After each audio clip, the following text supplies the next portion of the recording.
السلام علیکم خواتین حضرات. آج ایک تھوڑی سی مزاحیہ بات کے ساتھ اس ایپیسوڈ کا آغاز کرتا ہوں کہ خدا جانے یہ سچ ہے یا جھوٹ. میں تو اس کے بارے میں کنفرم نہیں کر سکتا. البتہ یہ ہوا کہ شیکسپیئر کی فلم لگی ٹیمنگ آف دا شرو. اس میں غالباً ایلزبتھ ٹیلر اور رچرڈ برٹن کام کر رہے تھے.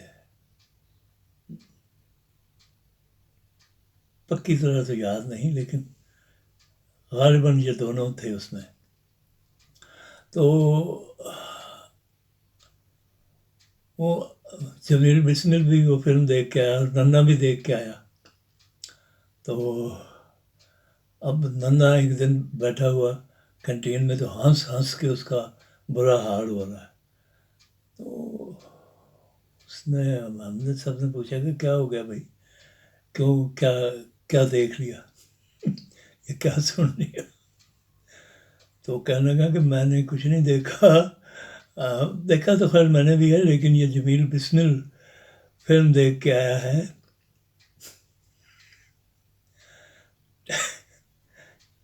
تو وہ انگریزی. اور ہم نے اس سے پوچھا کہ تم کون سی فلم دیکھ کے آئے ہو. تو یہ کہہ رہا تھا میں فلم دیکھ کے آیا ہوں ٹائمنگ آف دا شیڈول. اب وہ ٹائمنگ آف دا شروع کو ٹائمنگ آف دا شیڈول اب پتہ نہیں اسے چھیڑ رہے ہیں یا اس بیچارے نے واقعی کہا یا نہیں کہا, خدا بہتر جانتا ہے. تو مجھے یاد آیا کہ یہ اس طرح کی باتیں اکثر ہوا کرتی تھیں. انگریزی فلموں کے بارے میں بہت باعث پایا جاتا تھا اکثر.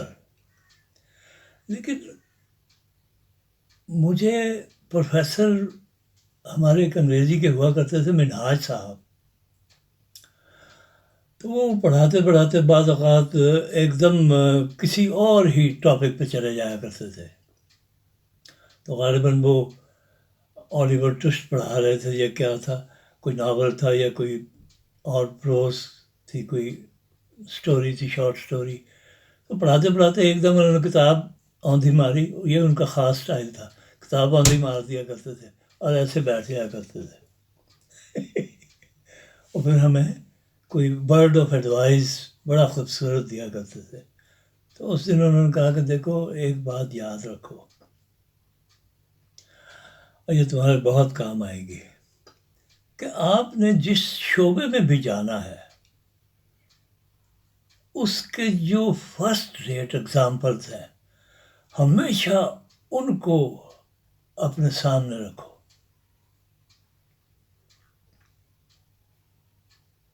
تو یہ بات ہم نے پلے باندھ لی. اس کے بعد ایک اور بات انہوں نے بڑی خوبصورت کی تھی جس کی ریلیونس یہاں پہ تو نہیں ہے لیکن پہلی بات کی ہے, وہ میں بعد میں آپ کو بتاتا ہوں کہ کیسے. تو دوسری بات انہوں نے بڑی خوبصورت جو ہمیں بتائی تھی وہ یہ تھی کہ اسی طرح کتاب آندھی ماری اور ایسا کر کے بیٹھ کر کہنے لگے کہ my dear young boys, now how can I tell you, آپ ایک چیز ہمیشہ ذہن میں رکھیں کہ you can never create a paradise into a burning hell. آپ اگر بنا بھی لیں گے کوئی اپنی چھوٹی سی جنت, تو اگر ارد گرد ایک دہکتا ہوا جہنم ہے تو اسے جلا کے راکھ کر دے گا. یہ بات ان کی بڑی خوبصورت بات تھی جو آج تک میرے ذہن میں ہے. تو خیر اس کی طرف ہم کسی اور وقت آئیں گے, لیکن جو پہلی بات ہے اس کی طرف میں آتا ہوں کہ وہ انگریزی فلموں کے بارے میں بڑا باعث پایا جاتا تھا. تو اب پروفیسر منہاج صاحب کا یہ جملہ ہمیشہ میرے ذہن میں رہتا تھا کہ آپ نے جس فیلڈ میں جانا ہے اس کی فرسٹ ریٹ ایگزامپلس کو جب تک آپ اپنے ذہن میں نہیں رکھیں گے آپ کبھی کوئی معیاری کام نہیں کر سکتے، کوئی بڑا کام نہیں کر سکتے۔ تو میں پھر جب انگریزی فلمیں دیکھا کرتا تھا تو کام تو وہ فرسٹ ریٹ تھا، اس میں کوئی دو رائے ہو ہی نہیں سکتی۔ تو میں ان سے بہت انسپائر ہوا کرتا تھا، خاص طور پہ مارلن برانڈو کی فلمیں جو تھیں وہ، اور بڑے بڑے برٹ لنکاسٹر اور صوفیا لورین، کلاڈیا کارڈنل، جینا لولو بریجیڈا، جس کی وہ فلم مجھے بھولتی ہی نہیں، ہنچ بیک آف نوٹر ڈیم۔ تو بہت ساری فلمیں تھیں جنہوں نے بہت گہرا نقش چھوڑا میرے دماغ کے اوپر۔ تو میں پھر وہ دوستوں میں آ کے ان کا تذکرہ بھی کیا کرتا تھا، اپنے کولیگز میں، اپنے فیلو آرٹسٹ میں۔ تو اکثر میں دیکھتا تھا کہ وہ ناک منہ چڑھاتے تھے، اور اس میں پھر بہت سارے دوست نما دشمن بھی ہوتے ہیں آپ کے، جو رائیولز ہوتے ہیں آپ کے، تو وہ پھر میرے خلاف بہت پروپیگنڈا کیا کرتے تھے کہ یہ دیکھو اپنی انڈسٹری کو نہیں پروموٹ کرتا اور ویسٹ کی فلموں کو بہت زیادہ آگے بیان کرتا ہے، ان کی بڑی بڑھا چڑھا کے باتیں کرتا ہے۔ تو بعض اوقات میرے کانوں تک بھی یہ باتیں پہنچ جاتی تھیں، تو پھر میں سوچتا تھا کہ آخر میں کیا غلط کرتا ہوں بھائی، اگر وہ فرسٹ ریٹ ایگزامپلس وہاں پہ موجود ہیں تو میں کیوں نہ ان سے فائدہ اٹھاؤں، میں کیوں نہ ان کا ذکر کروں، میں کیوں نہ ان سے انسپریشن حاصل کروں۔ تو بہرحال یہ پھر اس سے بہت فائدہ حاصل ہوتا تھا۔ میں اس حوالے سے سب سے بڑا اپنا کریٹک خود بن گیا تھا، اور کوئی بھی خیال ہوتا تھا، کوئی بھی چیز اس کو بنانے، کوئی ڈرامہ ہے یا کچھ ہے، جب کوئی کریکٹر ہے، اس کو کرنے سے پہلے میں کسی بھی خیالات کو بہت اچھی طرح سے چیو کیا کرتا تھا، اور پھر ان کو جب وہ ڈائجسٹیبل ایزیلی ہو جاتے تھے تو پھر ان کو میں وہ لے کے آیا کرتا تھا، اور وہ سپر ڈپر ہٹ ہوا کرتے تھے۔ تو مجھے تو اس سے بہت بڑا فائدہ ملتا تھا، فرسٹ ریٹ ایگزامپل ہمیشہ ذہن میں رکھنے کا۔ تو اس کا میں آپ کو ایک واقعہ بتاتا ہوں کہ ایک دفعہ الفریڈ ہچکاک نے کوئی فلم اناؤنس کی اور کہا کہ میں 1 سال بعد یہ فلم ریلیز کروں گا۔ تو اس کے بعد لوگ انتظار ہی کرتے رہے، وہ کبھی اسٹوڈیوز وغیرہ میں نظر ہی نہیں آیا۔ کچھ 10 مہینے گزر گئے اس بات کو۔ تو آخر ایک دن ہچکاک آیا، اسٹوڈیوز میں نظر آیا، تو سارا پریس امڑ پڑا، تو اس سے سوال جواب شروع ہو گئے وہ فلم کے بارے میں۔ تو ایک صحافی نے اس سے سوال کیا کہ جناب آپ نے تو کہا تھا کہ آپ 1 سال کے بعد یہ فلم ریلیز کریں گے، تو 10 مہینے تو گزر گئے، تو کیا 2 مہینے میں آپ نے وہ فلم کیسے آپ بھلا تیار کر لیں گے؟ تو اس نے کہا کہ کیوں نہیں، میں تو اپنے شیڈول کے مطابق بالکل 2 مہینے کے بعد فلم ریلیز کروں گا۔ اس نے کہا جی کیسے، 2 مہینے میں فلم بنتی ہے بھلا؟ اس نے کہا film is ready, only shooting is left. اب یہاں سے آپ دیکھیں کہ جب آپ کو کام آتا ہو، یو نو یور جاب، تو پھر آپ اس کو you play by the rules, پھر آپ کے لیے کچھ چیزیں جو ہیں وہ مشکل نہیں رہتی۔ تو اس طرح وہ انگریزی فلمیں جو ہیں وہ اس آرٹ کو وہ پوری طرح سمجھ کے اس کو امپلیمنٹ کرنے کے وہ طریقے بھی ان کے پاس تھے۔ اب ساری فلم اس نے ایک ایک شارٹ ڈویژننگ جو ہے وہ ٹیبل کے اوپر بیٹھ کے کی ہوئی تھی۔ تو وہ فلمیں پھر کیوں نہ سپر ڈپر ہٹ ہوتی، جب اس طرح سے کنسیو کی گئی ہو، ویل تھاٹ ہو، ویل چوڈ تھاٹس ہوں، تو پھر تو اس طرح میں پھر اپنے دوست نما دشمنوں کہ وہ کانسپریسیز کا شکار رہتا تھا، جو میرے راستے میں رکاوٹیں اور ہرڈلس کریٹ کرنے کی کوشش کی. وہ پھر کہا کرتے تھے یہ تو انگریزوں کے کتے نہلانے والوں میں سے ہے، جو انگریزوں کو پروموٹ کرتے ہیں. تو ایسی باتوں پر تو میں صرف لاہور ولا قوت الا باللہ ہی کہہ سکتا ہوں. اور چنانچہ میں جب ایسی کوئی میرے خلاف باتیں ہوتی تھیں اور میرے علم میں آتی تھیں اور ٹائمنگ آف دا شیڈول وغیرہ کہہ کے ریڈیکیول کیا جاتا تھا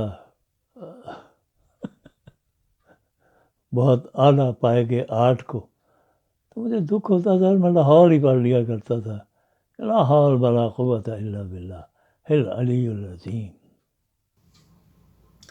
تو یہ انگریز کو پروموٹ کرنے والی کون سی بات تھی اس میں؟ جو اچھی بات ہے اس کو اپریشیٹ کرنا آپ کا فرض بن جاتا ہے. تو ورنہ تو پھر آپ اگر بخیل ہو جائیں تو آپ کے دل پہ اللہ تعالیٰ ویسے ہی مہر لگا دیتا ہے. تو پھر فیصلہ تو عوام نے کرنا ہوتا ہے فلم اچھی ہے یا بری. پاکستان میں بھی بہت اچھی فلمیں بنی جو باکس آفس پہ ہٹ ہوئیں، اور بہت بہت بری فلمیں بھی بنی جو نہیں ہٹ ہوئیں. پھر زیادہ تر ایسی ہی فلمیں تھیں. تو ہالی ووڈ تو خیر ان کے پاس تو وسائل ہیں، وہ 150 یا 80 یا اس طرح فلمیں بھی سال میں بناتے تھے، اور ان میں سے 80% 90% سپر ڈپر ہٹ ہوا کرتی تھیں. تو پھر یہ چیزیں جو ہیں یہ اب مجھے وہ انگریز کا کتا نہلانے والی بات سے یاد آیا ہے. تو دیکھیے میں جو بات کرنے جا رہا ہوں اس میں آپ کو میں یہ پہلے عرض کر دوں کہ میں کرکٹ کے حوالے سے بات کرنے جا رہا ہوں، اور میں بذات خود کرکٹ کا اتنا بڑا فین ہوں کہ میں بچپن سے سائیکل پکڑ کے تو فیروز پور روڈ پہ دور، اس وقت صرف لاہور اسٹیڈیم ہوا کرتا تھا، تو وہاں میچ دیکھنے جایا کرتا تھا. اس وقت حنیف محمد اور خان محمد، امتیاز احمد، نذر محمد، پرویز سجاد، ویلس متھائس، یہ لوگ ہوا کرتے تھے اس وقت ٹیم کے اندر. اتنی پرانی بات میں کر رہا ہوں آپ سے. تو اس زمانے سے میں کرکٹ دیکھ رہا ہوں اور میں بڑا شد و مد کے ساتھ کرکٹ فین ہوں. لیکن جو میں بات کرنے جا رہا ہوں وہ ایک فیکٹ پہ مبنی ہے کہ اب دیکھیے کیا یہ کرکٹ ہماری ایجاد ہے، مسلمانوں نے ایجاد کیا ہے یا پاکستانیوں نے ایجاد کیا ہے؟ نہیں، یہ انگریز کی ایجاد ہے، اور انگریز اسے دل و جان سے زیادہ عزیز رکھتا ہے. اس کی پروموشن کے لیے اس نے کیا کیا نہیں کیا. کاؤنٹیز کرکٹ ابھی تک کھیلا جاتا ہے جہاں وہ دنیا بھر کے ٹیلنٹ کو جمع کرتا ہے، ان کو رکھتا ہے، کھلاتا پلاتا ہے، فیس دیتا ہے، بہت لیوشلی ان کو پروموٹ بھی کرتا ہے. تو کیا آپ اب انگریز تو اپنے پیٹ کو بھی اسی طرح پیار کرتا ہے، تو کیا آپ یہ کہہ کے کہ جی یہ کرکٹ تو انگریز کا کتا ہے تو آپ اس کو ریڈیکیول کرتے ہیں؟ کبھی بھی نہیں. پورا ملک کا بچہ بچہ پاکستان کے اندر گلی میں، کوچے میں، محلے میں، سڑکوں پہ اگر میدان میسر ہو تو وہاں پہ تو بچہ بچہ کھیل رہا ہے کرکٹ. اور جس طرح کرکٹ کے میچز ہوتے ہیں ساری دنیا کی ٹیمیں آتی ہیں جاتی ہیں. پھر ہم نے قذافی اسٹیڈیم کتنا عالی شان بنا دیا لاہور اسٹیڈیم کو ڈیولپ کر کے. تو کیا یہ پھر ہم کہہ سکتے ہیں کہ یہ انگریز کا کتا نہلانے والی بات ہے؟ ہے تو بیسیکلی انگریز کا کتا ہی کرکٹ ایک قسم کا، کیونکہ وہ اپنے کتے کو تو گھر کا فیملی ممبر ہی سمجھتے ہیں. تو کرکٹ کے بارے میں تو آپ نے کبھی ایسی بات نہیں کی. تو یہ بڑا کیا بات ہوئی؟ نہیں، ہم یہ کبھی بھی نہیں کہتے، نہ میں خود کبھی کہتا ہوں.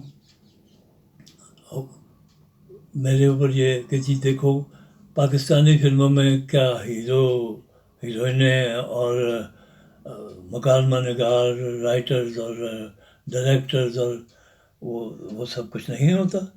تو دیکھو یہ وہ ہمارے ہیرو کو کم خوبصورت ہے یا ہماری ہیروئنیں کو کم خوبصورت ہے. نہیں، کبھی نہیں کہا.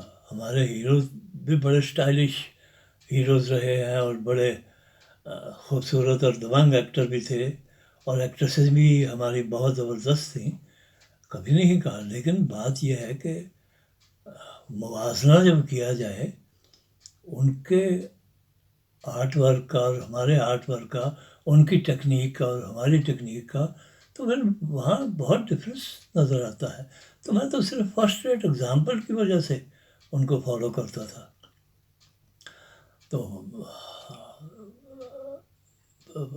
اب یہ تو نہیں میں کہتا تھا کہ ہمارے انڈسٹری کو بند کر دو، لیکن آپ کو خود کمپیٹ کرنا ہوتا ہے. کرکٹ میں بھی تو آپ کمپیٹ کرتے ہیں نا. تو پھر کس طرح سے آپ کہہ سکتے ہیں کہ میرے اوپر کوئی الابرا آپ پھینک دیں کہ یہ ان کو بہت اچھا سمجھتا ہے انگریز کو. تو انگریز کو تو پھر سارا پاکستان اچھا سمجھتا ہے. ان کا ایجاد کردہ کھیل کرکٹ ہم نے اس طرح سینے سے لگایا ہوا ہے جیسے ہماری اپنی ایجاد ہو. تو ایسی بات نہیں ہوتی. اب دیکھیے بات ہو رہی ہے کرکٹ کی، اور اس سے پہلے فلموں وغیرہ کی بھی بات ہوئی. تو وہاں پہ تو یہ کہا جا رہا تھا کہ یہ جناب گورا پروموٹ ہو رہا ہے وہ، لیکن یہاں پہ خاموشی ہے. تو پھر ذہن میں پھر سوال اٹھتا ہے نا، میرے ذہن میں پھر یہ سوال اٹھتا ہے کہ آخر کیوں کرکٹ کو تو گلے سے لگا لیا گیا لیکن فلموں کو نہ لگایا گیا. وہ ہمیشہ زیر عتاب ہی رہیں، اور اس میں زیادہ تر رول جو پلے کیا خرابی کا باعث جو تھا وہ ملا تھا، ملا. اور ایک چیز یہ ذہن میں رکھیے کہ جب میں لفظ ملا کہتا ہوں تو یہ ایک جیسے کوئی کرپٹڈ فائل ہوتی ہے نا کسی پروگرام کی کمپیوٹر کے اندر، کہ جب آپ اسے چلاتے ہیں تو وہ چلتی ہی نہیں، کمانڈ نہیں لیتی، وہ آپ نے کچھ اور ٹائپ کیا وہ اسکرین پہ کچھ اور ہی دکھا دیتی ہے. تو اس قسم کی کرپٹڈ فائل جو ہوتی ہے، یہ اس کے لیے لفظ ملا صوفیاء کرام نے کوائن کیا، اور علامہ اقبال نے اس کو بہت خوبصورت طریقے سے ایکسپلین کیا ہے کہ ملا خرابی کا باعث بنتا ہے جہاں بھی بنتا ہے. دین ملا فی سبیل اللہ فساد، اللہ کا نام لے کے فساد پیدا کرنے والا. یہ ڈیفینیشن کی ہے علامہ اقبال نے ملا کی. جب مذہبی اسکالرز ہوتے ہیں ان کے لیے مولانا کا لفظ ہے، مفتی کا لفظ ہے، تو اس سے مراد ہوتی ہے کہ بہت پڑھے لکھے جنہوں نے کچھ اپنا جان ماری ہے اس علم کو حاصل کرنے کے لیے، تو پھر اس کے بعد انہوں نے وہ اچیو کیا ہے اور ان کو وہ اس درجے پہ تسلیم کر لیا گیا ہے کہ یہ مولانا ہیں یا یہ مفتی ہیں. تو وہ پھر ایک پازیٹیو شکل ہے میں سمجھتا ہوں، اگر وہ علماء سو نہ ہوں جسے قرآن میں بیان کیا گیا ہے. تو ٹھیک ہے، اگر نیک نیتی سے کام کر رہے ہیں اور علماء سو نہیں ہیں، یعنی اپنی طرف سے کوئی مین میخ نکال کے تو اپنے طرز کا کوئی وہ نہیں استعمال کر رہے. اسلام تو مسلکی مسائل کا شکار نہیں ہے، تو ان کو تو عزت ملتی ہے. لیکن یہ جو ملا ہے، یہ دین جس کا ہے فی سبیل اللہ فساد، وہ تو پھر قابل مذمت ہے. تو اس کی وجہ سے یا اس نے کسی کے کہنے پہ یہ اس کو برا بھلا کہا، آرٹ کو، کلچر کو، موسیقی کو، فلموں کو، ڈرامے کو، ہر چیز کو، رقص کو، ہر چیز کو وہ برا کہتا ہے. تو وجہ کیا ہے؟ یہ ایک دن میں بیٹھے بیٹھے سوچ رہا تھا کہ آخر کرکٹ کو کیوں اپنا لیا گیا اور پورا ملک جو ہے اس کو بالکل ذرا سی بھی ان کو جھجک نہیں محسوس ہوتی انگریز کے اس کھیل کو اپنانے میں. لیکن فلم کو اور ڈرامے کو اور ٹیلی ویژن کو برا بھلا اکثر ہم سنتے ہیں. بلکہ یہاں تک ہوا کہ زیادہ دور کے اندر یہ سب کچھ سنیماز جتنے بھی تھے، ٹارگٹ کر کے ان کو مسمار کیا گیا اور ان کی جگہ پلازے کھڑی کیے گئے. کیا وہ بزنس نہیں کر رہے تھے سنیما ہاؤسز؟ وہاں اسے انہیں کرنے نہیں دیتے تھے بزنس، اس لیے وہ نہیں بزنس کر رہے تھے، ماتوب ہو گئے. ورنہ ہماری ہیرو ہیروئن، جیسے کہ میں نے عرض کیا، وہ انتہائی اسٹائلش لوگ تھے. وہ وحید مراد کا اپنا ایک اسٹائل تھا، لوگوں میں مقبول تھا. محمد علی کا اپنا ایک گھن گرج والا اسٹائل تھا. اسی طرح ندیم ایک سافٹ اسپوکن ہیرو، بہت ایکسیپٹیبل تھا، لوگوں کو بڑا اچھا لگتا تھا. اسی طرح ہیروئنس تھیں. رانی کتنی زبردست آرٹسٹ تھی، صبیہ خانم، مسرت نذیر، لیلا، حسنہ، یہ کمال کی ہیروئنس تھی ہمارے پاس بھی. لیکن جب ان کے ذہنوں پہ پریشر ڈال دیا جائے کہ یہ آپ تو کافرانہ کام کر رہے ہیں، تو ان کا آرٹ وار تو بیچارہ پھر گیا تیل لینے. تو وجہ کیا؟ کرکٹ ایکسیپٹیبل یہ نہیں، سنیما نہیں ایکسیپٹیبل. وجہ سمجھ میں آ رہی ہے. اس کو ویسٹ کے ساتھ نہیں جوڑا گیا، کرکٹ کو، سنیما کو ویسٹ کے ساتھ جوڑا گیا کہ یہ تو مغرب کی ہے وہ ساری. تو یہ کیا ہے؟ وجہ صرف ایک ہے جناب، کہ کرکٹ میں تو ہیرو ہوتا ہے اور وہ پھر شان کے ساتھ میدان میں اترتا ہے اور لوگ ڈونگرے برساتے ہیں. اس کے لیے ہم نے یونانی طرز کے سارے اسٹیڈیمز بھی بنا لیے، اور گلیڈیٹرز دا روب کی طرح وہ جب اترتا ہے میدان میں تو تالیاں بھی پیٹتے ہیں، سب کچھ ہوتا ہے. بعض اوقات تو ہم نے وہ آصف اقبال کے قدموں میں گلپاشی ہوتی بھی دیکھی جب وہ جا رہا تھا اندر کھیلنے کے لیے. میں ان چیزوں کو کرٹیسائز نہیں کر رہا، یہ خوبصورتیاں ہیں. ایک کھیل کے ساتھ چیزیں جو وابستہ ہوتی ہیں وہ اس طرح سے ہے. یہ سب کچھ تو ایکسیپٹیبل ہے. لیکن فلموں کے ساتھ وہ سنیما ہاؤسز کو گھرا کے وہاں پلازے کیوں کھڑے کیے گئے؟ وجہ صرف ایک ہے، صرف ایک، اس لیے کہ وہاں ہیرو کے ساتھ ہیروئن بھی ہوتی ہے اور اس کو بھی برابر کا درجہ دینا پڑتا ہے. یہ بات تو پھر ایکسیپٹیبل ہی نہیں ہے. یہ ہے اصل مسئلہ. یعنی عورت بیچاری تو پھر اس کو تو آپ خالی شٹل کاک برقعے سے تو کام نہیں چلے گا. آپ پھر اس کو کوئی طلسمی ٹوپی پہنائیں، سلیمانی ٹوپی پہنائیں کہ وہ نظر ہی نہ آئے بیچاری.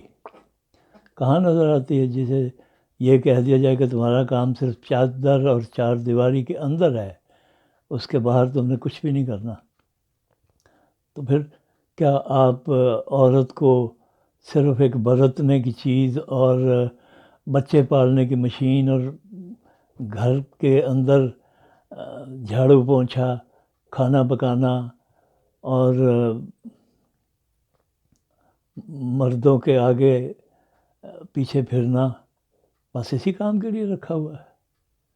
تو نہیں جناب، یہ جب آپ 50% آبادی کی اس طرح سے نگیشن کریں گے، انہیں کچھ دیں گے بھی تو بس ایسے جیسے خیرات یا زکوٰۃ دی جاتی ہے، اوپر والا ہاتھ. یہ ہے اصل مسئلہ. تو آپ اس بات کو میرا خیال ہے اب بخوبی سمجھ گئے ہوں گے کہ عورت کیونکہ اس میں کام کرتی ہے اس لیے وہ بیچاری تو ایکسیپٹیبل ہی نہیں ہے. ہیروئن کے روپ میں وہ بھی دھڑلے کے ساتھ ہیرو کے ساتھ قدم سے قدم ملا کے چلے اور اس کو برابر کا درجہ حاصل ہو، اس کی مقبولیت ویسے ہی ہو جیسے ہیرو کی ہے اپنے طور پہ. تو یہ تو ملا کے لیے قابل قبول ہی نہیں ہے.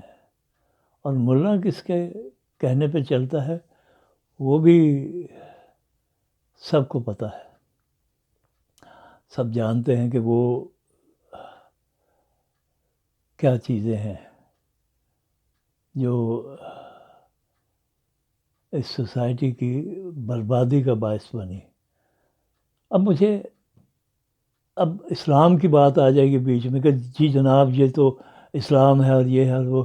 دیکھیے مجھے ایک دفعہ ایک ٹرکش دوست آرٹسٹ تھا جو ٹرکش ٹروپ پہ آیا ہوا تھا، تو میں اس کا انچارج تھا. انہیں سب کو لے کے تو میں مختلف شہروں میں جا رہا تھا.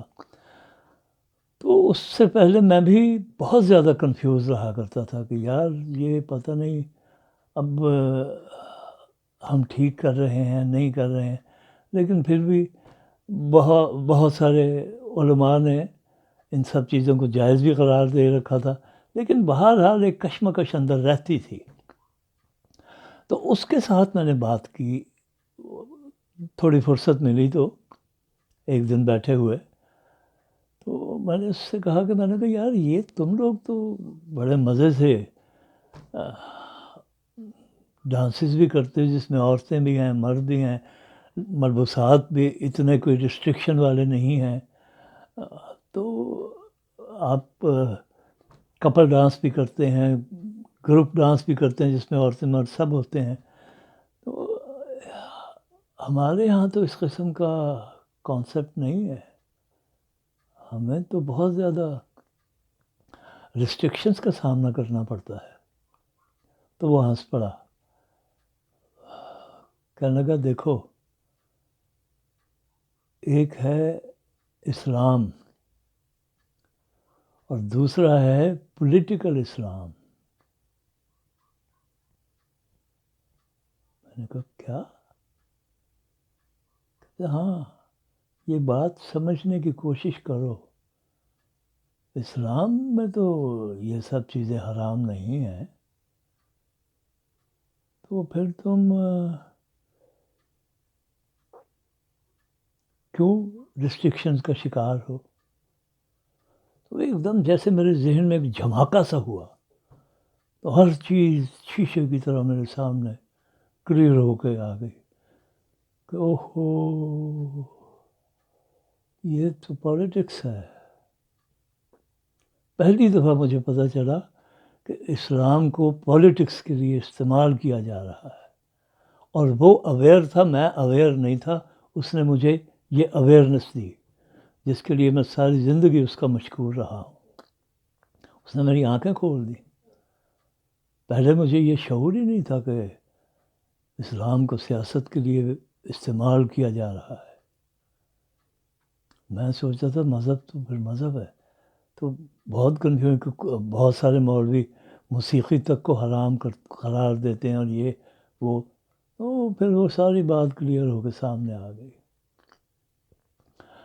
تو چنانچہ یہ چیزیں سوچنے کی ہیں. اب دیکھیے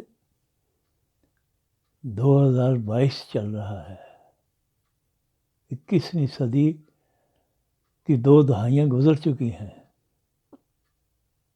تیسری دہائی چل رہی ہے، اس میں سے بھی 2.5 سال گزر چکے ہیں.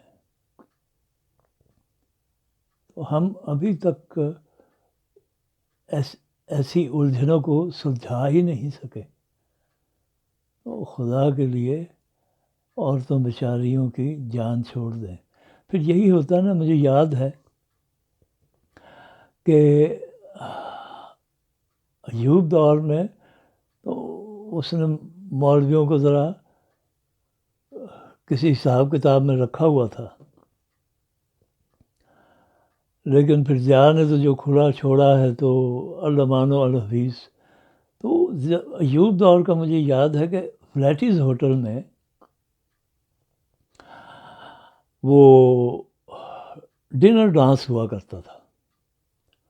تو ایک دفعہ میں وہاں پہ 50 روپے کا ٹکٹ تھا، تو ایک دفعہ میں نے بھی وہاں پہ جا کے وہ ڈنر کیا اور ڈانس دیکھا تھا. تو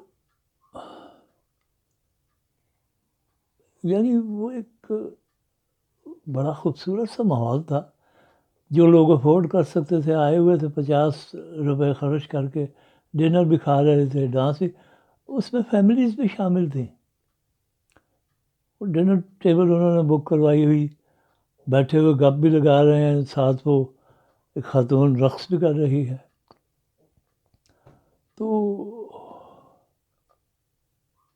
پھر کیا ہوا؟ اسی طرح مجھے یاد ہے کہ پیلس ہوٹل میں بھی ایک دفعہ کراچی میں مجھے یہ موقع ملا تھا کہ میں وہاں ڈنر کے لیے گیا، تو وہاں پہ بھی فلور کے اوپر رقص ہو رہا تھا، خواتین رقص کر رہی تھیں اور کوئی ان کو اس طرح سے جیسے روٹین کی چیز ہو رہا تھا. تو ہم بھی رقص دیکھ کے اور کھانا وانا کھا کے آ گئے. تو پھر کیا ہوا؟ پابندی لگی. پابندی سے پہلے مجھے اچھی طرح یاد ہے کہ ہمارے ڈرامے اتنے خوبصورت ہوا کرتے تھے کہ لوگ دور دراز سے ڈرامہ دیکھنے آیا کرتے تھے، کیونکہ ہر شہر میں تو ڈرامہ تھیٹر نہیں تھا. لاہور آرٹس کونسل اور ہمراہ کا ہونا ہی بہت بڑی غنیمت تھی. تو وہاں لوگ پھر پتہ نہیں کہاں سے ڈرامہ دیکھنے آتے تھے. اور اتنے خوبصورت کمال احمد رضوی، بانو قدسیہ، اشفاق احمد، نعیم طاہر، سید امتیاز علی تاج، حجاب امتیاز علی تاج، اور پھر بعد میں میرے بھی ڈرامے جو بہت مقبول ہوئے، جن میں شکر الحمدللہ کہ اسے عوامی طور پہ بھی پسند کیا گیا اور خواص نے بھی پسند کیا. یعنی میری فیلڈ کے اپنے لوگ جو تھے، جن میں یہ سارے نام میں نے گنوائے ہیں، وہ لوگ فینس کی طرح میری تعریف کیا کرتے تھے. تاج صاحب سے لے کے بانو قدسیہ آپا اور اشفاق احمد خان اور یہ سب لوگ، اور باقی سب، انتظار حسین، اتنے خوبصورت ڈرامے کہ میں بیان نہیں کر سکتا. تو اسی ماحول کے اندر میں تو پھر لاہور سے اسلام آباد چلا گیا. میری جاب مل گئی مجھے Pakistan national council of the arts نے، تو میں نے وہاں جوائن کر لیا. لیکن پھر ایک دفعہ کئی سالوں کے بعد آنا ہوا، تو وہاں تو ایک شور مچا ہوا تھا کہ ڈرامہ تو تباہ ہو گیا، یہ ہو گیا، وہ ہو گیا زیادہ دور کے اندر. تو میں نے پوچھا بھی کیا ہوا؟ کہ وہ جی ڈانسروں نے اسٹیج جو ہے وہ سارا اسٹیل کر کے لے جاتی ہیں شو، اور وہ نہ کوئی قوی خان کو دیکھتا ہے، نہ کوئی مسعود اختر کو دیکھتا ہے، نہ کوئی کچھ. وہ یہ بڑے بڑے ایکٹر منہ چھپاتے پھرتے ہیں، اور رقاصہ آتی ہے اور چھا جاتی ہے ڈرامے کے اوپر، اور لوگ اگر وہ تھوڑی دیر نہ بھی آئے تو پھر لوگ ہلڑ بازی شروع کر دیتے ہیں کہ اس کو بھیجو. تو یہ نتیجہ نکلا پابندی لگانے کا. اسی طرح ایک وہ ہیرا منڈی ہوتی تھی، اس پہ بھی پابندی لگی. تو پھر کیا پتہ چلا، پورے شہر میں ہر جگہ پورے پاکستان میں پھیل گئی منڈی. یہ میں تو بس یہی عرض کر سکتا ہوں کہ دیکھیے، اسلام کے اندر جو تقدیس ہے، جو مقدس ہیں، صرف اور صرف 2 شہر ہیں، مکہ اور مدینہ، جن کی حرمت اور تقدیس پورے عالم اسلام کے اوپر واجب ہے، فرض ہے. اس کے علاوہ تقدیس تو کسی چیز کو بھی حاصل نہیں ہے. آپ کی لائف نارمل ہونی چاہیے. جو مساجد ہیں یا جتنے بھی معبد ہیں، عبادت گاہیں ہیں، کسی بھی مذہب کی ہیں، وہ ان سب کے لیے مقدس ہیں. پوری دنیا میں ہر ایک کے لیے مقدس ہیں، اور وہ اتنا اس عمارت کی حد تک ہے کہ اس کی تقدیس ہے اپنی جگہ پہ. لیکن اگر آپ پورے ملک کو ڈکلیئر کر دیں کہ جی یہ تو کیونکہ اسلامی جمہوریہ پاکستان ہے اس لیے یہ تو مقدس ہے، اور اس میں تو آپ ہل بھی نہیں سکتے، جل بھی نہیں سکتے، تو یہ چیزیں لہو و لعب ہیں اور اس کو آپ بین کریں اور یہ کریں. یہ تو آپ نے اپنے ساتھ خود ظلم کر لیا. نہیں نہیں نہیں بھائی، نہیں. باقی ساری دنیا میں ہر جگہ پہ بزنس ایز یوزول ہونا چاہیے، اسلامی ممالک میں بھی. دنیا بھر کے سیاحوں کو آپ آنے دیں، اٹریکشنز دیں. وہ ایک دانشور کو میں نے یہ بھی کہتے ہوئے سنا کہ جناب کچھ لوگ جو سیاح ہیں اصل، وہ تو کہتے ہیں کہ جی نائٹ لائف تو ہمیں چاہیے ہی نہیں، ہم تو فلاں چیز. تو ان کی کتنی تعداد ہے؟ 100 نہیں تو 200 ہوگی زیادہ سے زیادہ. تو کیا اس کو آپ ٹورزم کہہ سکتے ہیں؟ نہیں. اگر آپ نے ٹورزم کو پروموٹ کرنا ہے تو پھر آپ کو ان کے لوازمات جو ہیں ان کا خیال رکھنا پڑے گا. اسی طرح باقی ساری چیزیں بھی ہوتی ہیں. آپ دیکھیے، آپ اسلام کے ساتھ پالیٹکس کو نہ لگائیے. جب پالیٹکس لگے گی تو وہ پھر پولیٹیکل اسلام ہوگا، اسلام نہیں ہوگا. اور تقدس میں نے جیسا عرض کیا صرف 2 شہروں کو ہے، اس میں بھی صرف خانہ کعبہ اور مسجد نبوی. لیکن چلیے، کیونکہ سیکیورٹی کے مسائل ہیں، آپ پورے شہر کو بالکل مقدس قرار دیں اور اس کی ہر طرح سے سیکیورٹی تھرو آؤٹ مکہ اور تھرو آؤٹ مدینہ ہونی چاہیے. لیکن یہ طریقہ کار بالکل ٹھیک نہیں ہے. چنانچہ میں تو صرف یہی عرض کر سکتا ہوں. تو چلیے پھر ملتے ہیں کسی اگلے ایپیسوڈ میں انشاءاللہ. مزید کسی ٹاپک پہ بات کریں گے، اور میں آگے بڑھاؤں گا کہ میری زندگی کے اندر کس طرح پھر وہ آرٹ اور کلچر کا سفر جاری رہا. تب تک کے لیے اجازت دیجیے. خدا حافظ.